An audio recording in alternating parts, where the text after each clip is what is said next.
욕심이라는 제목을 가지고 함께 은혜를 나누기를 소망하는데요. 일반적으로 이제 우리가 생각하는 욕심이란 무엇인가를 강력하게 갖고 싶은 집착 행동을 의미합니다. 좋은 집을 가지고 싶다라는 막연한 소망이 아니라 어떤 수를 써서라도 이 집을 내 손에 넣고야 말겠다, 이런 집착이 시작될 때 그것을 우리는 욕심을 부린다라고 얘기를 하는 거죠. 제가 이제 욕심에 대해서 조금 더 알아보고자 이 사전적 정의를 좀 찾아봤는데요. 우리가 잘 이제 보고 있는 네이버라는 포털 사이트의 사전 정의를 살펴보니까 욕심이란 분수에 넘치게 탐내거나 누리고자 하는 마음이다, 이렇게 정의를 내렸더라고요. 만약에 이 말이 의미하는 바 집착이고 욕심이라면 능력 있는 사람이 그 욕심대로 갖는 것은 욕심이 아닌 것이 되는 것이고, 능력이 없는데도 불구하고 쉽게 말해 제 분수도 모르고 더 많은 것을 가지려 하는 자는 욕심을 부리는 게 된다라는 거죠. 여러분, 좋은 부자가 좋은 차를 타고 다니는 것은 욕심이 아니지만, 가난한 사람이 능력도 안 되면서 좋은 차를 타고 다니려고 하는 것은 분수에 넘치는 일을 하려는 것이기 때문에 욕심이라고 말한다라고 이 네이버 정의에 의하면 그렇다는 건데, 저는 조금 납득이 잘 안 가더라고요. 왜냐하면 부자라고 할지라도 끊임없이 뭔가를 계속 원한다면 이걸 과연 욕심이 아니라고 말할 수 있을까요?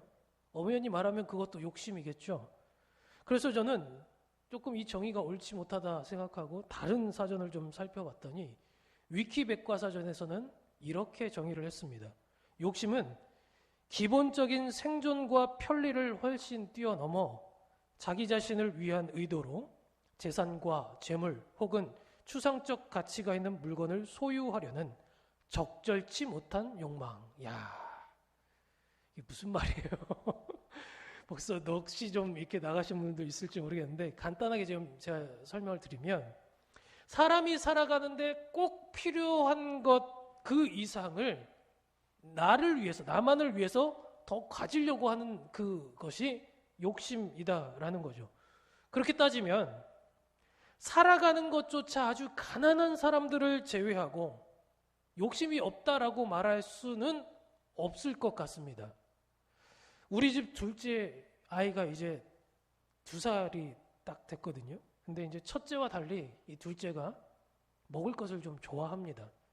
많이 먹는 건 아닌데 맛있는 거를 좋아해요. 그래서 맛있는 걸 보면 일단 입에 하나 집어넣고 자기 손에 하나 쥐고 이쪽에도 하나를 쥐어야 돼요. 그리고서 이게 입에 있는 걸 다 먹고 나면 다시 손에 있던 거를 먹고, 이 손은 이제 비었잖아요. 이걸 가지고 뭘 하냐면 언니 걸 뺏어 먹어요. 네. 그러니까 손도 입도 뭔가 만족감이 있어야 이 안에 이제 안정이 되는 거죠. 그런데 이 녀석이 정말 그 음식을 다 먹었을까요? 제가 서두에 말씀드렸지만 많이 먹지는 않아요. 그러니까 이제 이렇게 먹다가 배가 차니까 땅바닥에 던져주든지 아니면 먹던 것을 으악 하고 뱉더라고요. 심지어 이 2살배기밖에 안 되는 이 꼬마 녀석도 욕심이 있더란 말이죠. 이건 적절치 못한 욕구임에 분명하고, 정말 우리가 따져보자면 음식에 대한 집착이라고도 볼 수 있을 것 같습니다. 아마 우리 모두가 이 욕심은 잘못된 것이고 또 누구나 고쳐야 된다는 것도 다 알고 있을 겁니다. 하지만 이 아이가 음식을 내어버리듯이 과한 욕심을 우리가 갖고 있는 것은 아닐 테니까 그 정도로 심하지는 않지 않냐라고 생각해서 내가 욕심이 많다라는 생각을 평소에 안 하고 산다라는 거죠.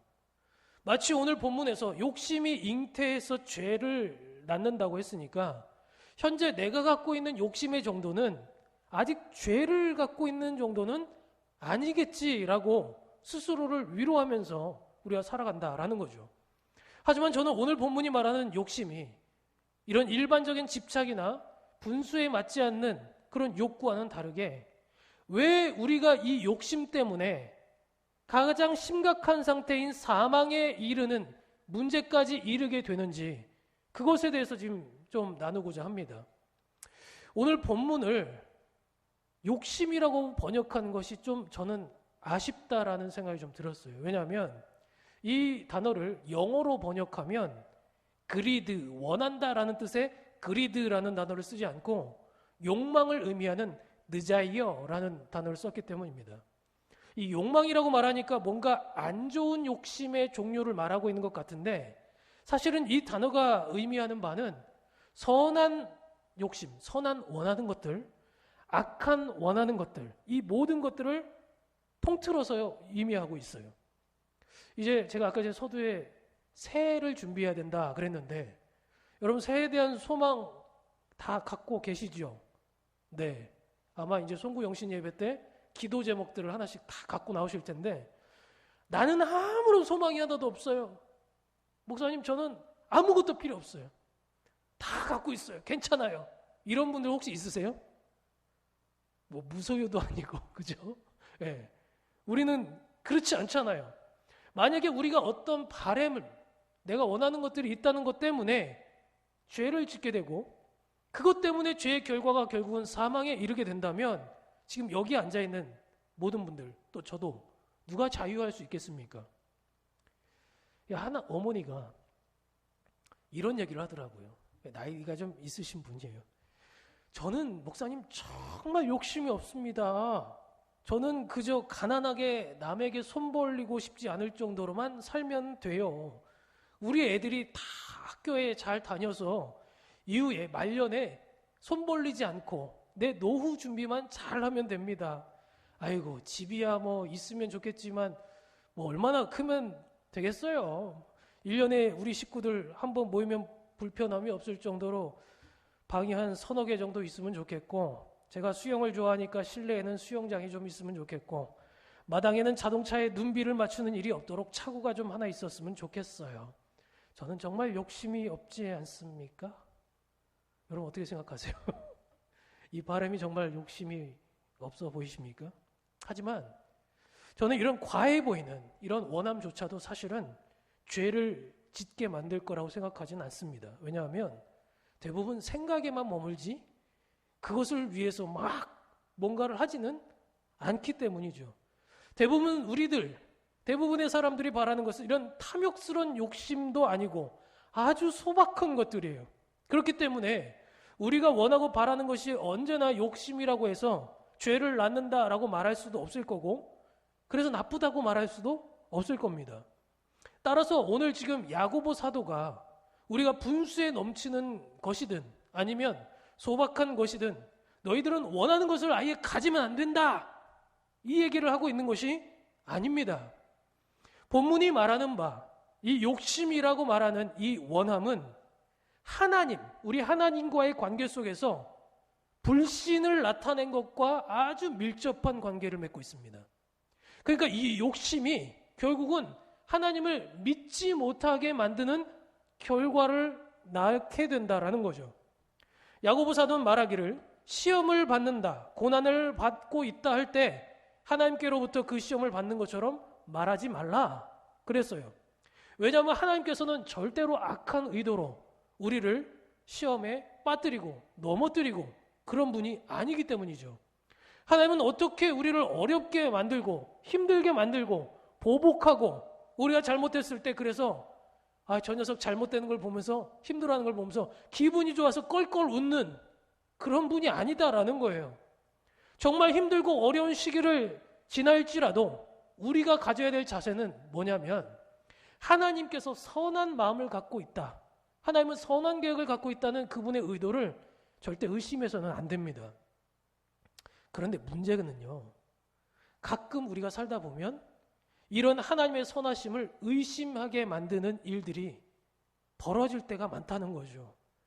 크게 대접받고 싶고 인정받고 싶은 것은 아닌데 호화스럽게 사치를 부리면서 살고 싶은 마음도 아닌데 그냥 성실하게 산 만큼 결과가 좀 주어졌으면 좋겠는데 나쁜 일을 당하거나 억울한 일을 당하지 않았으면 좋겠는데 노력한 만큼의 열매가 있었으면 좋겠는데 이런 합리적이고 소박한 소원마저도 제대로 이루어지지 않을 때 그럴 때 우리는 무슨 마음을 갖냐면 참 세상 사는 거 힘들다.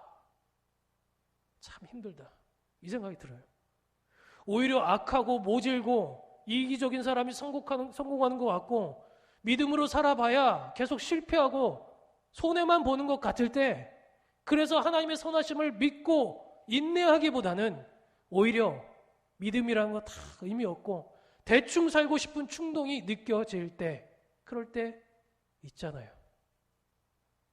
악한 사람들이 편하게 사는 것들을 보면서 아무리 열심히 살려고 해도 노력해도 끝이 보여지지 않는 우리의 인생을 바라볼 때 열심히 믿음을 지키며 사는 사람보다는 그냥 적당히 사는 사람이 더 지혜로워 보이기도 하고 믿음을 지키며 산다는 것이 아무 의미가 없다라는 생각이 들기 시작합니다.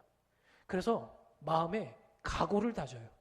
나도 이제는 좀 적당히 살아야겠다. 열심히 살아봐야 의미가 없다. 오늘 지금 야고보 사도가 우리에게 경계하고 있는 대목이 바로 이런 마음가짐입니다. 14절의 말씀을 보면 사람이 시험 받는 것은 자기 욕심에 끌려 미혹됨이다 그랬어요. 이 말씀은 우리가 시험을 만났을 때 시험이 비록 어렵고 힘들지라도 하나님의 선한 계획이 있을 수 있는데 우리가 막상 그 어려움 속에서 하나님이 나에게 무슨 계획을 갖고 계실까? 어떤 열매가 있을까? 이 고난을 이기고 나면 어떻게 나는 연단될 수 있을까? 성장할 수 있을까? 이런 생각을 하기보다 왜 하나님은 나를 이렇게 못 살게 굴까? 대체 하나님이 선하시긴 한 걸까? 살아계시긴 한 거야? 라는 생각을 하면서 하나님을 원망하고 멀리하기 시작한다라는 겁니다. 정말 중요한 것은요, 이 모든 생각이 사실은 우리가 어떤 상황 속에서도 하나님의 선하심을 믿기보다는 그냥 편하게 살고 싶고 안락하게 살고 싶고 남들보다 풍요롭게 사는 것으로 만족함을 느끼고 살려고 하는 그 마음에서 비롯된 것일 수 있으니까 그 마음을 경계하라는 거예요. 경계하라는 거예요.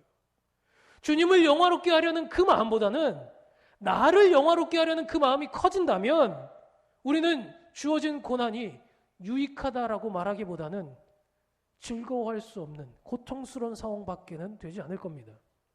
조금 더 편하게 잘 살고 싶다는 그 마음을 악하다고 말하고 싶지는 않지만 바로 그 마음이 하나님의 선한 의도와 선한 계획을 넘어설 만큼, 선을 넘을 만큼 강력해진다면 그 다음부터는 하나님을 멀리하게 하는 것이고 결국은 하나님의 사랑하시는 그 마음을 섭섭하게 만드는 것이기 때문에 그렇습니다.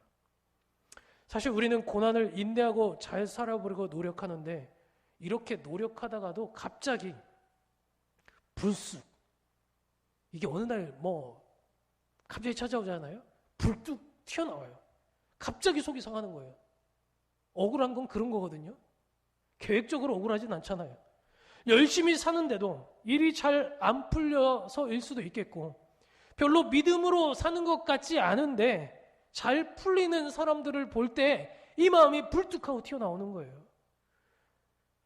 그래서 믿음으로 산다라고 말하는 사람들도 늘 마음에 품고 있는 또 다른 마음이 한 가지 있다면 나도 그들처럼 욕심 챙기면서 살았더라면 그들보다 훨씬 더 잘 살 수 있어. 나도 우리 사업 조금 이윤 챙기는데 더 욕심을 냈더라면 훨씬 더 우리 사업 부흥시킬 수 있었어. 이런 마음이요. 적당히 속이면서 살아가면 돈도 쉽게 벌 수 있고 원하는 대로 즐겁게 오락을 누리며 살아갈 수 있는데 믿음 때문에 하나님 때문에 내가 이렇게 살 수밖에 없다. 이 생각을 마음에 품고 살아가기 때문에 조금만 힘든 일이 일어나면 나도 좀 편하게 살고 싶어요. 하나님, 저 이제 이렇게 안 살아도 하나님 할 말 없죠? 나도 할 만큼 했어. 이런 생각이 우리 안에 동시에 가지고 있다라는 거예요. 이런 사람들은 조금만 일이 잘 안 풀리면 그 책임을 하나님께 묻거나 혹은 주변 사람들과 환경에 전가시켜 버립니다. 나도 이제 될 대로 살 겁니다. 믿음 생활 다 쓸데없습니다. 그리고 그 모든 책임이 나에게 있기보다는 하나님에게 있고 세상에 있고 주변에 있다 하고 살아가기 시작합니다. 야고보는 바로 이런 마음이 악한 욕심이다라고 말하고 있는 겁니다. 나 이제 내 마음대로 살고 싶어 이 마음을 품으면요, 처음에는 별것 아닌 것처럼 보여지지만 결국은 하나님을 잃어버리고 사망에 이르게 되는 죄가 될 것이라고 경고하고 있는 것입니다. 야고보는 우리가 못 견디고 짜증스러운 이유가 정말 어려운 환경 때문이 아니라 여전히 아직도 대충 편하게 인정받으면서 살고 싶은 그 욕망에 원인이 있을 수 있다라는 것을 기억하라는 것입니다. 여러분, 오해하지 마십시오. 제가 항상 설교를 할 때 보면 오해를 하시는 분이 있어서 한 가지 권면을 드리자면, 고난의 한복판, 지금 현재 고난 중에 계신 분이 이 자리에 계실 수 있어요. 그런 분들이 이런 얘기를 들으면 진짜 잔인한 얘기처럼 들릴 수 있겠죠. 어떻게 목사라는 사람이 너 힘들어, 잘했다, 괜찮다, 이런 얘기를 안 해주고 그것도 즐겨라, 인내해라, 이런 잔인한 얘기만 할 수 있는가? 그런데요, 하늘을 바라보면서 살아야 될 천국 백성에게 이 말은 합당한 경고의 메시지라고 말씀을 드리고 싶습니다. 왜냐하면 우리가 그런 유혹이 시시때때로 찾아오기 때문입니다. 어떤 가난한 형제가 하나 있었습니다. 서울에 이제 집을 얻었다 그래서, 서울이라고 하면 우리가 갖고 있는 이 선입견, 고정관념들이 있잖아요. 부유한 아파트, 공원과 녹지공원이 잘 조성되어 있는 아름다운 한강 뷰를 볼 수 있는 그런 곳이라고 생각하고 갔는데 웬걸요, 집을 흙으로 지었어요. 문풍지가 발라져 있고 도배는커녕 벽 사이로 바람이 슝슝 들어오는, 쉽게 말해서 그야말로 판자촌이었습니다. 교회를 열심히 신앙생활했던 친구였는데, 저 이제 속으로 생각하기를, 이런 어려운 환경 속에서 살면서도 믿음 생활 잘 지키면서 사는 것을 보니까 하나님이 비록 은과 금은 너에게 주진 않았지만 믿음의 큰 복, 이 천국에 들어갈 수 있는 그 복은 주셨구나. 그래서 가슴에 이 무거운 마음 반, 그러면서도 한편으로는 기쁜 마음 반을 가지고 그 친구를 바라봐 왔습니다. 그런데 어느 날 그 친구가 교회를 나오지 않았습니다. 궁금해서 이제 집에 찾아가 보니 이런 말을 하더라고요. 나 이제부터 악착같이 돈 벌어서 살 거야. 나 진짜 독하게 돈 벌 거야. 사람들이 보란 듯이 나 잘 살 거야. 그러니까 나를 더 이상 설득하려고 하지도 말고, 그런 쓸데없는데 나 시간 낭비하게끔 교회에 끌고 가려고 하지도 마. 저는 이 친구가 돈을 많이 벌어서 부모님 호강시켜드리고 싶고, 평소 남들보다 그냥 평범한 집에서 삼시세끼 따뜻한 밥 먹는 것이 소원이었다라는 것을 잘 알고 있습니다. 여기까지는 문제가 아니죠. 이건 생존을 위해서 누구나 다 열망하고 살아갈 수 있는 것 아니겠습니까? 그런데 그 당시에 저에게 악에 바쳐서 소를 빽빽 지르고 있는, 이를 악물고 했던 그 고백은 그런 우리의 삶의 소망을 얘기하고 있는 것이 아니라, 내 마음의 뜻을 정했으니 내 멋대로 살겠다. 이제 더 이상 하나님 믿지 않는다. 하나님에 대한 원망이었고 일종의 하나님으로부터의 독립선언이었습니다.